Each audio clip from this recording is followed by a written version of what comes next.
Saludos chicos de matemáticas y les digo muchachos, por norma no podré seguir subiendo videos, no puedo seguirlo haciendo porque YouTube me ha limitado por la cantidad de suscriptores que actualmente manejo.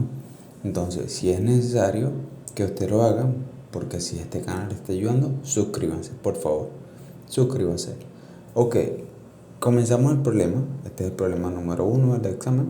Nos da una serie de datos. Nos dice cuánto vale la carga 1, carga 2 y carga 3. Bueno, ahí está en específico. Quizá no está plasmado en la hoja, pero sí es necesario que nosotros lo tomemos en cuenta para cuando vayamos a realizar los cálculos. Ahí está descrito como 2 positivos. La carga 1 tiene 4 negativos y 1 negativo. Ojo, este micro, ese símbolo que parece una U simplemente quiere decir que es por 10 a la menos 6. Eso lo puedo explicar mucho más adelante, pero es importante que sepan que sería 2 por 10 a la menos 6 simplemente. La carga 1, la carga 2, que es negativa, sería 4 por 10 a la menos 6. Y por último Q3 sería menos 1 por 10 a la menos 6 también. O simplemente no colocan menos 1, simplemente dicen 10 a la menos 6. Ok, la carga 1, carga 2 y la carga 3, que ya nos da el problema, también nos dice que tiene diferentes ubicaciones. Ok, nos dice que la carga 1 está a 0, 3, la carga 2 a 0, menos 3 y la carga 3 está ubicada a 4, 0. Esos puntos de su ubicación simplemente nos permiten entender que en el eje X tiene 0, por ejemplo la carga 1, y en Y tiene 3. Eso es el caso de la carga 1. La carga 2 tiene 0 en X, pero en Y tiene menos 3. Y en el caso de la carga 3 tiene 4 en X y 0 en el valor de Y. Entonces con eso nosotros podemos realizar lo que es la graficación o la gráfica de estas diferentes cargas.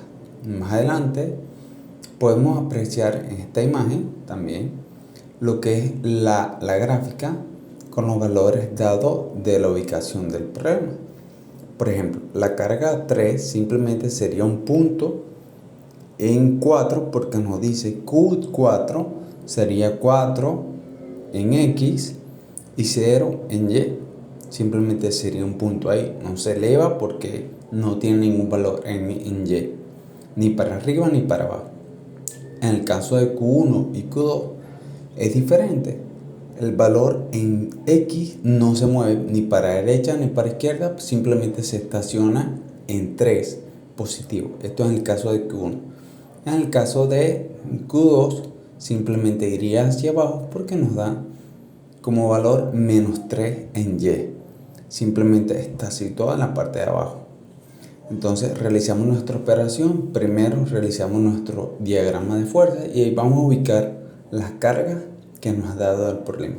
Con nuestro diagrama de fuerza podemos entender paso a paso cada una de las fuerzas que intervienen en estas cargas eléctricas que se ha dado Q1, Q2 y Q3. Primero empezamos con nuestro diagrama totalmente vacío y vamos a ir viendo cómo vamos a añadir cada uno de los valores de las cargas y su ubicación geográfica. En el caso de Q3 simplemente la graficamos en el centro o origen del eje de XY para cuestión de hacer los cálculos mucho más sencillos.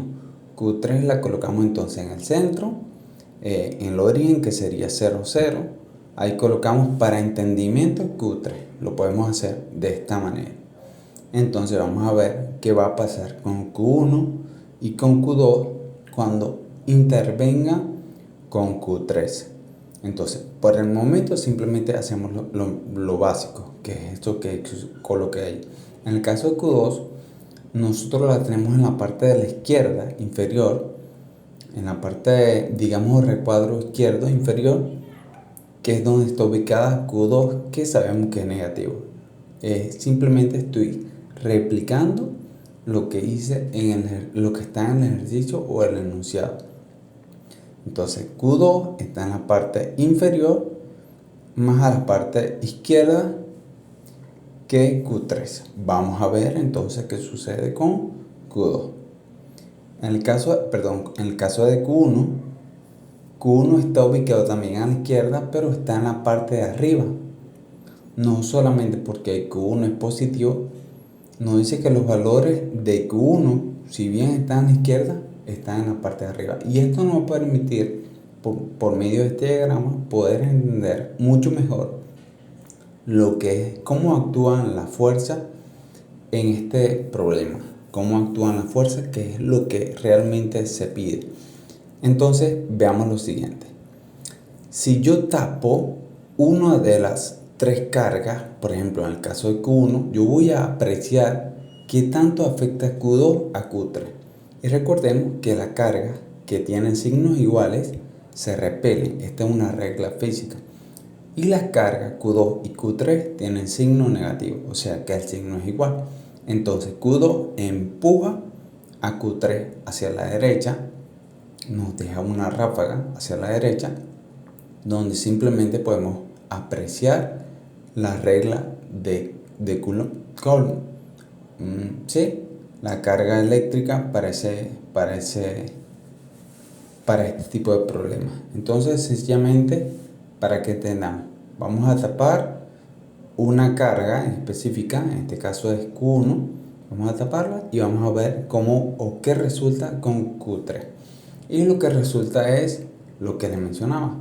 En el caso de Q3, Q2 afecta de tal manera a Q3 que la impulsa, que es la línea roja que ustedes aprecian allí, simplemente la impulsa hacia la derecha siguiendo la ley o la regla que dice que las cargas eléctricas que tienen signos iguales se repelen, es decir, se empujan.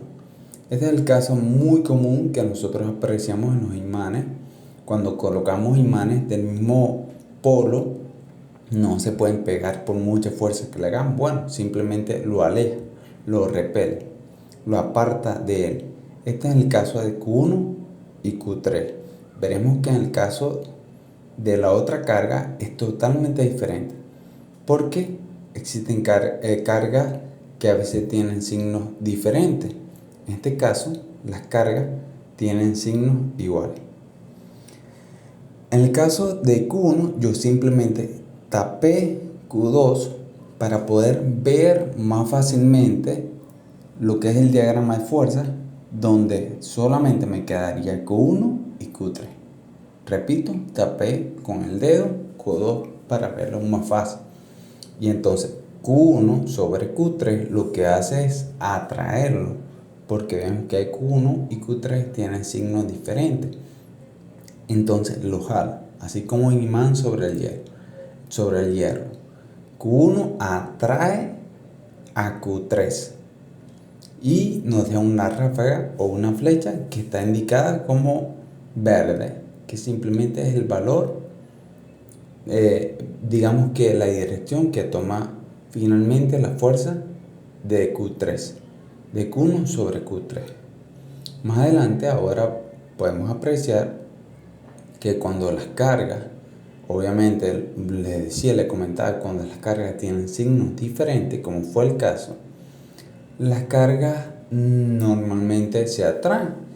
Y en el caso de que las cargas tengan signos iguales, que fue lo que le mencioné, las cargas se repelen o se alejan una de la otra. Entonces, muchachos, con esto, sabiendo esto, partiendo de esto, cualquier tipo de problema que nosotros realicemos desde el punto de vista de fuerza electrostática en cargas, podemos dominarlo, bien sea cargas distribuidas en forma de triángulo, cargas totalmente verticales, horizontales, oblicuas, dependiendo de la configuración que le dé el profesor. Ya con esto podemos realizar.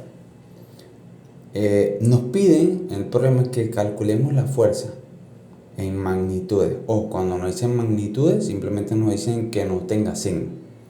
Entonces, tanto que no sean de signo negativo, mejor dicho, simplemente que sean positivas o el valor de las cargas. Ok, pero nos dicen que calculemos la fuerza, pero que afectan a la carga Q3 por efecto de las otras dos, o sea, de Q1 y Q2. Entonces realizamos la operación con la fórmula que ya conocemos.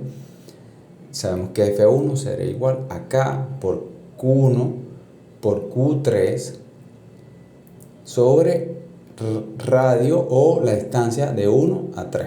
Entonces simplemente sustituimos lo que ya sabemos, el valor de K es ese que coloqué allí, 9 por, ya lo conocemos muy bien según el ejercicio pasado, 9 por 10 a la 9n por m al cuadrado entre c. El valor de Q1 ahí lo coloco, que simplemente es 2 por 10 a la menos 6 c, y el valor de Q3 también está allí, que simplemente es 10 a la menos 6 c, y todo eso sobre la distancia entre una carga llamada Q1 y la otra carga llamada Q3. Entonces aquí sucede algo interesante. Quizás usted diría, bueno, profesor, ¿de dónde aparece ese valor? ¿Por qué introduce 0,05 metros, todo eso al cuadrado? Esto sale de alguna operación matemática que tiene mucho que ver con los triángulos, la trigonometría como tal y ejercicios anteriores que vimos. Nosotros podemos saber y sabemos por fórmula que la hipotenusa al cuadrado es igual al cateto adyacente al cuadrado más el cateto opuesto al cuadrado.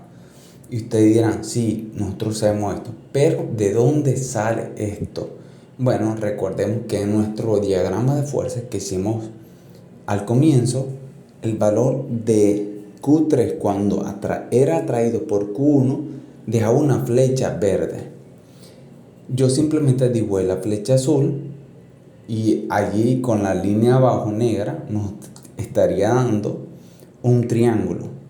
Sería un triángulo de ángulo recto, triángulo rectángulo, y eso nos daría a entender que podemos aplicar el teorema de Pitágoras, mejor dicho, podemos realizar identidades trigonométricas por este tipo de problemas o para entenderlo mucho más fácil. Entonces, ya teniendo esto, simplemente añadimos los valores que nos da el mismo problema para poder completar el triángulo. Simplemente podemos añadir el valor de 3 y el valor de 4. Ustedes dirían, ¿por qué? Bueno, simplemente yo realicé fue una operación donde 3 ya me lo da el problema y 4 también me lo da el problema.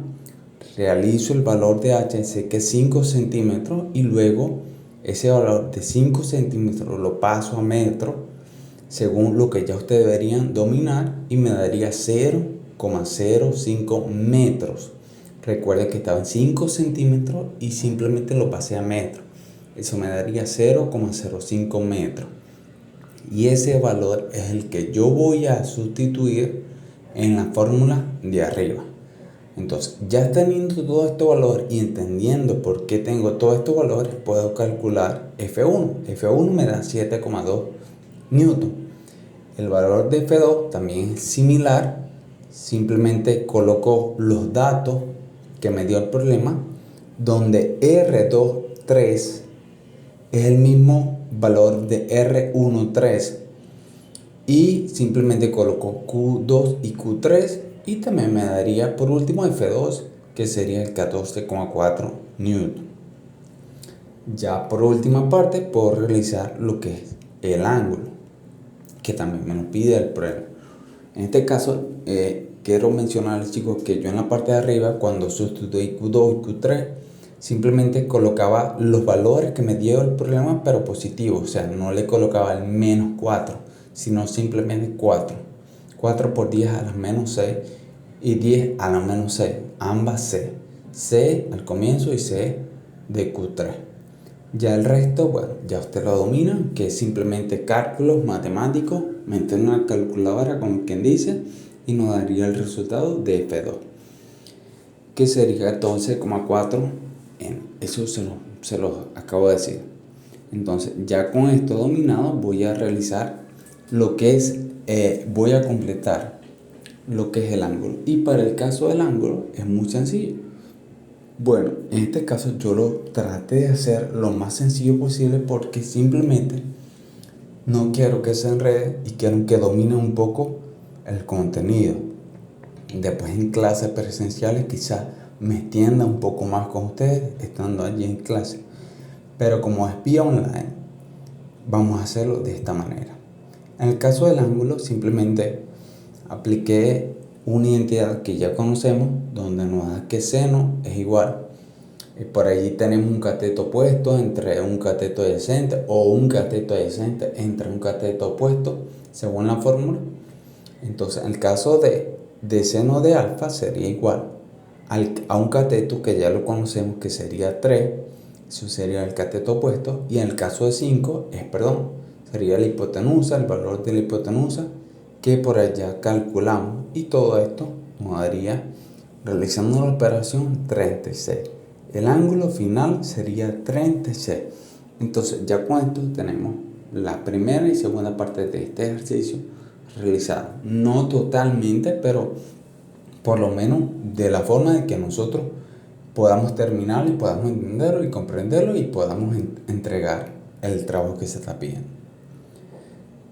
Ya con esto, chicos, ha sido todo. Recuerden siempre que es importante suscribirse, darle me gusta y sobre todo compartir, activar la campanita para que YouTube me recomiende siempre.